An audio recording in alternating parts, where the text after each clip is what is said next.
Hello, नमस्ते and अस्सलाम वालेकुम to you all.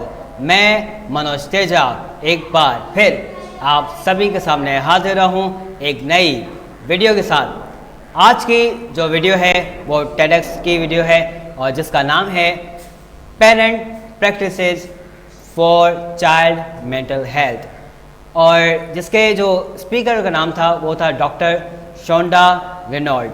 Doctor शोंडा Reynold जो है वो एक साइकोलॉजिस्ट हैं और मेंटल हेल्थ स्पेशलिस्ट हैं। स्पेशली वो पेरेंट्स और चिल्ड्रन के दरमियान जो रिलेशनशिप है उसके हवाले से जो है वो काम कर रही हैं। तो डॉक्टर शोंडा वो अपने स्पीच में बताती हैं कि किस तरीके से कि पेरेंट्स और चिल्ड्रन के दरमियान जो है एक फासले की वजह से बच्चे मेंटल हेल्थ का शिकार होते हैं, जैसे कि स्ट्रेस हो गया, एंग्जाइटी हो गया, डिप्रेशन हो गया और सुसाइडल आइडिएशन। आजकल जो है हमारे जो ना सिर्फ यूथ में बल्कि बच्चों में भी जो है ये सुसाइडल आइडिएशन पाया जाता है। सुसाइडल आइडिएशन क्या होता है कि आपके जहनों में मौत के या ख़ुदकुशी के ख्याल आना, तो उसको कहते हैं सुसाइडल आइडिएशन। तो इस तरीके से आजकल बच्चों के जहनों में ये चीज़ें चल रही हैं। तो ये कैसे होता है? ये वैसे होता है कि जब कोई पेरेंट्स अपने बच्चों पे फोकस नहीं कर रहे होते हैं, अपना ध्यान नहीं दे रहे होते हैं, उसे इग्नोर कर रहे होते हैं और हर टाइम वो नो नो नो नो कर रहे होते हैं। तो इससे क्या होता है? इससे जब बच्चा कोई चीज़ अपने पेरेंट्स को बता रहा है, एक्सप्रेस कर रहा होता है, तो जब उसे इग्नोरेंस मिलती है पेरेंट्स की तरफ से, उन्हें इग्नोर किया जाता है, तो वो बच्चा जो है फिर डिप्रेस में आ जाता है, परेशान हो जाता है, यानी उसके ऊपर जो है एक स्ट्रेस आ जाता है।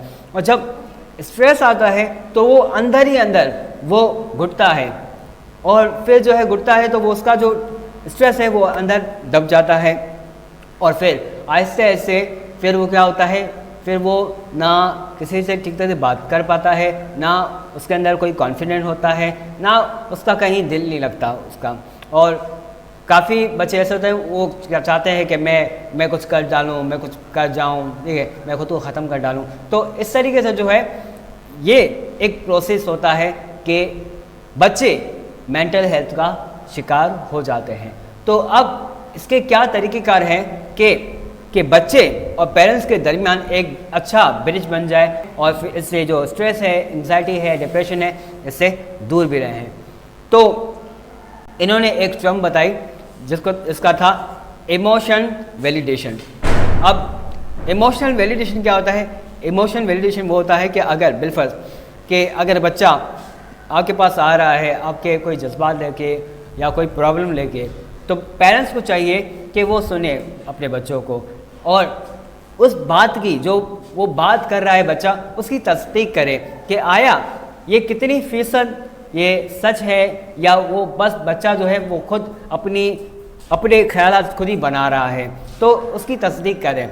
अब बच्चों को डायरेक्ट इग्नोर ना करें, ठीक है। अगर बच्चों को डायरेक्ट हम इग्नोर करेंगे तो बच्चा कहेगा कि हमारे पेरेंट्स जो, वो अपने माइंड में ये बना देगा कि हमारे पेरेंट्स जो है हमें इग्नोर करते हैं।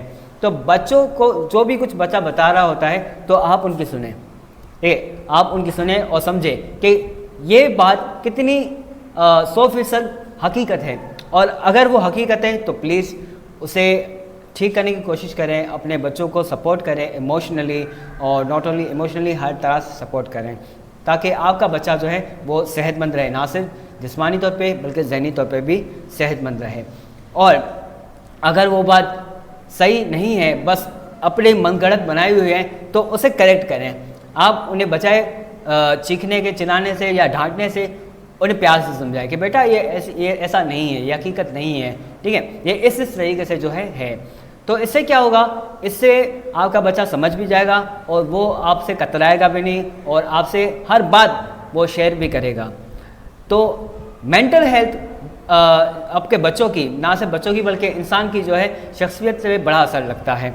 अगर इंसान जहनी तौर पर परफेक्ट है और स्ट्रॉन्ग है तो उसकी पर्सनालिटी भी जो है स्ट्रॉन्ग होती है। तो अगर वो जहनी तौर पर वीक है और जिस्मानी तौर पर अगर परफेक्ट है और जहनी तौर पर वीक है तो उसकी पर्सनालिटी पूरी डिस्ट्रॉय हो जाती है। हमने काफ़ी ऐसे शख्स देखे हैं जो जिस्मानी तौर पे डिसेबल हैं, यानी माजूर हैं जिस्मानी तौर पे, किसी के हाथ नहीं है, किसी के पैर नहीं है, या कोई हिस्सा नहीं है, लेकिन फिर भी वो जो है ऐसे काम कर रहे हैं जो स्ट्रॉन्ग जो पर्सन होते हैं, जो फिजिकली ठीक होते हैं, वो भी नहीं कर पाते। वजह इसलिए क्योंकि वो मेंटली बड़े स्ट्रॉन्ग होते हैं।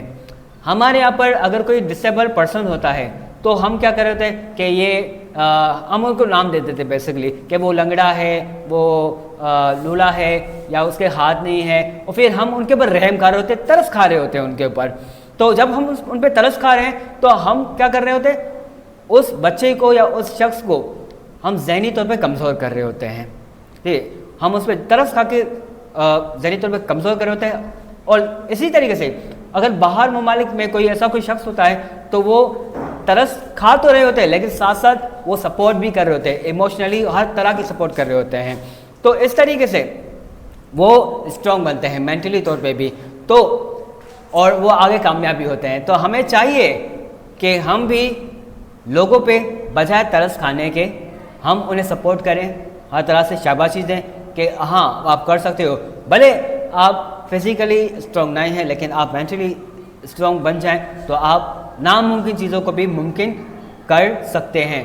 तो इसी के साथ हम भी बच्चों को सपोर्ट करें और उनकी रहनुमाई करें और उनको चेक करें। इससे क्या होगा, इससे आपका रिश्ता भी परफेक्ट होगा और आपके बच्चे भी हेल्दी रहेंगे और आपका बच्चों का फ्यूचर भी एक ब्राइट होगा। सो इसी के साथ मैं अपना टॉपिक ख़त्म करता हूँ। तो अगर आपको मेरा टॉपिक पसंद आया तो प्लीज़ इसे लाइक करें, कमेंट करें, शेयर करें और मेरे चैनल को सब्सक्राइब करना ना भूलें। So thank you so much and नमस्ते।